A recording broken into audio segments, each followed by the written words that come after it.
I got so much motherfucking design on right now. Break it down, bring it back, make it clap. I got 3 old thoughts, new block, where that day. Bitches on my line, and you know they come straight. Hold up, what it not, 45, scope it cash like whoa. How you fucking with these hoes up? Shalom, Assalamualaikum warahmatullahi wabarakatuh. Perkenalkan, nama saya Stepi Montu dari kelas A6 semester 1 dengan NIM 2214201169, Fakultas Keperawatan, Program Studi Ilmu Keperawatan di Universitas Pembangunan Indonesia Manado. Video ini saya buat bertujuan untuk ujian akhir semester mata kuliah pemenuhan kebutuhan dasar manusia dengan dosen pengampu Nurse Fania Tampilang Escape MKes. Saya akan membahas tentang asuhan keperawatan, istirahat, dan tidur. Yang pertama, menjelaskan pengkajian keperawatan pada pasien dengan gangguan pemenuhan istirahat dan tidur.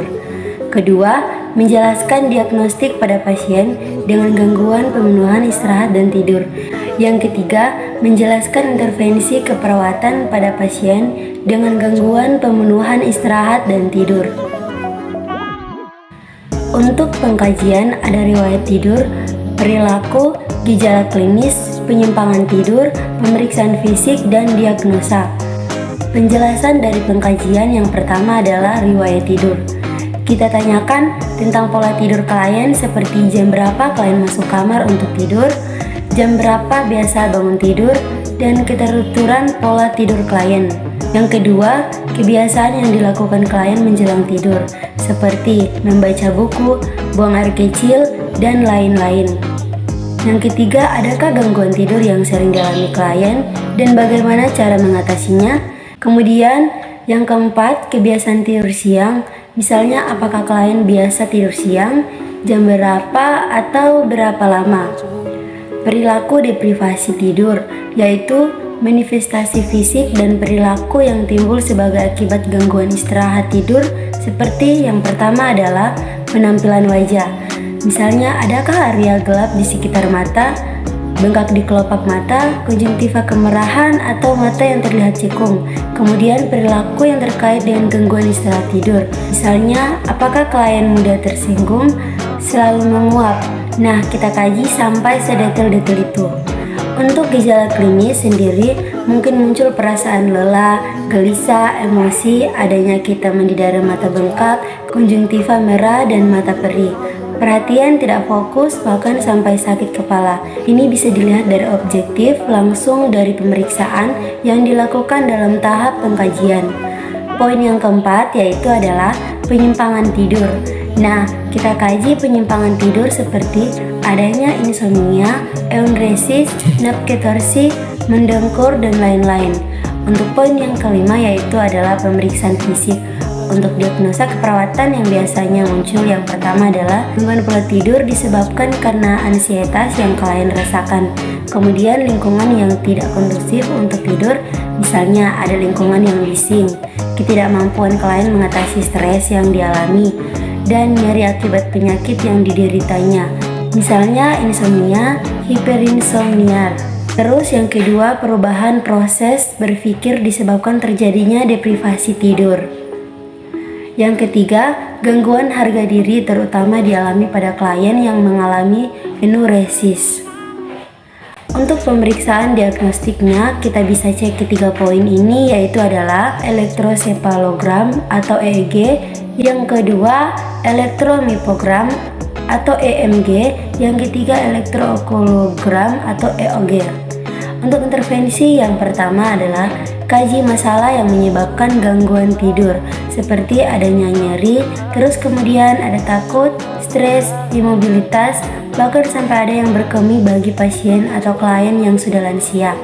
Yang kedua, kurangi atau hilangkan distraksi lingkungan dan gangguan tidur, misalnya bising atau meredupkan pencahayaan. Dan yang ketiga yaitu adalah bantu upaya tidur dengan menggunakan alat bantu tidur.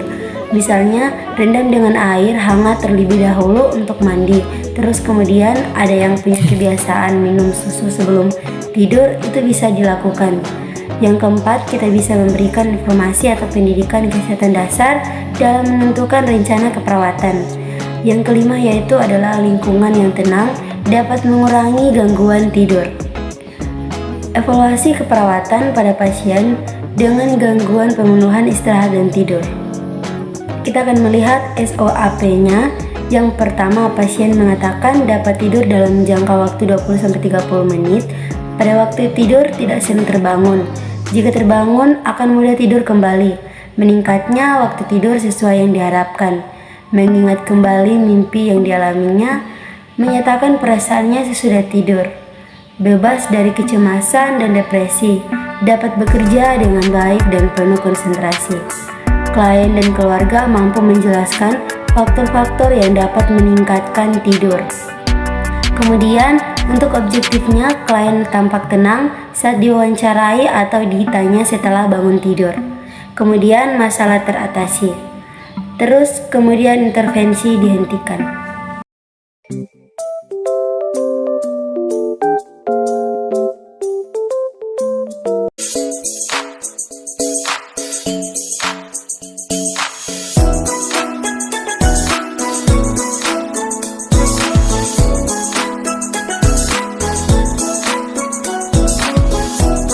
Selamat datang di Universitas Pembangunan Indonesia Manado yang terletak dekat dengan kawasan bisnis Bahu Mall Manado. Tempatnya di Kelurahan Bahu, Lingkungan 3 Manado, sangat strategis di pusat kota Manado.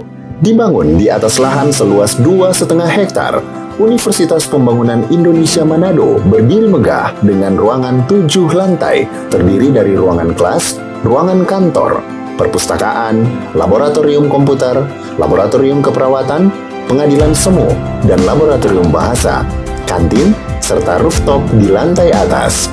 Universitas Pembangunan Indonesia Manado memiliki 6 fakultas dengan program studi, yaitu Fakultas Pertanian, Prodi Agribisnis, Fakultas Hukum, Prodi Hukum, Fakultas Teknik, Prodi Teknik Elektro dan Teknik Sipil, Fakultas Ilmu Sosial Ilmu Politik, Prodi Ilmu Politik, Fakultas Sastra, Prodi Sastra Inggris, Fakultas Keperawatan, Prodi Ilmu Keperawatan, dan Profesi Nurse. Didukung oleh sumber daya manusia yang berkompeten dan tersertifikasi, Universitas Pembangunan Indonesia Manado memiliki dosen dan tenaga kependidikan dengan latar belakang S2 dan S3 lulusan dalam dan luar negeri. Proses belajar mengajar dilaksanakan dengan teknologi informasi merujuk perkembangan dunia modern saat ini, dilakukan dengan sistem e-learning dan sistem ujian online atau ULAIN.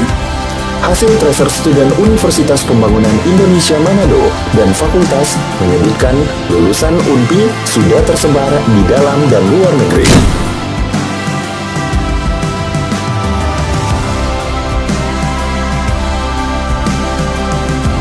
Selamat bergabung putra-putri terbaik bangsa. Kembangkan dirimu, raih cita-citamu setinggi bintang di langit. Kami siap menghasilkan generasi terbaik dan pemimpin di masa depan.